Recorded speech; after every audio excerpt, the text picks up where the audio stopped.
tai va, parodysim, kaip reikia sujungti va tokius va varinius laidus. Tai va, matosi, kad jie variniai, tokį rusvą atspalvį turi. Ir aliuminius senus laidus į vieną.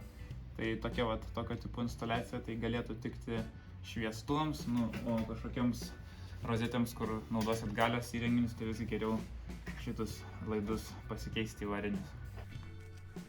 Nu, pirmas žingsnis yra nusivalyti laidus su tokiu, galima švitriniu popierium, galima kiti su peiliu biškelį nusivalą, jeigu čia kažkokios oksidacijos yra. Bet iš tikrųjų pirmas žingsnis yra pasitikrinti, ar elektros nėra, o ne čiupint laidus, tai elektra jau atjungta. Ir dabar šiek tiek nusivalom laidus va šitai va.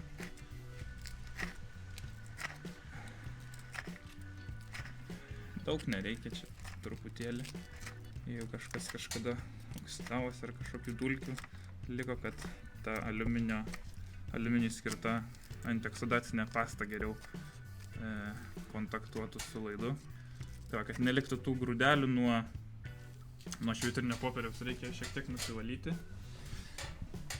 Tai va, su paprasta nosinė galima švaria nusivalyti. Nu, va, čia turim antioksidacinę pastą skirtą aliuminiams laidams, kad galima būtų sujungti juos saugiai. Tai čia galiuką reikia nupjauti. Tai va, užtepam. Ir tą laidą reikia visą ištepti antioksidacinę pastą.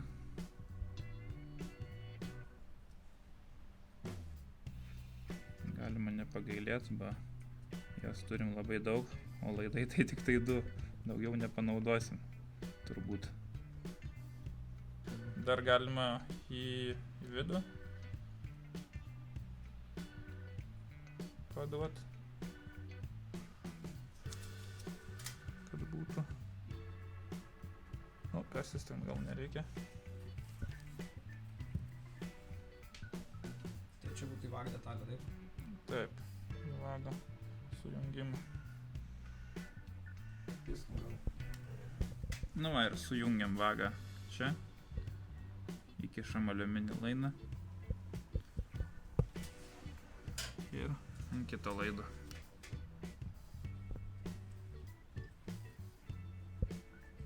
Čia nieko tokio, kad šiek tiek ištrykšta piršoms, galima nuvalyti, galima palikti. O dabar reikia išsiaiškinti, kuris pliusas, kuris minusas prieš sujungiant, tai pasižiūrim, čia fazės nėra.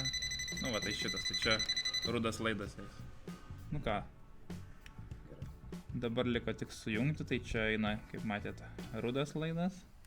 Tai įkišam čia rudą ir čia mėlynas laidas eina. Tai čia mėlyną įkišam.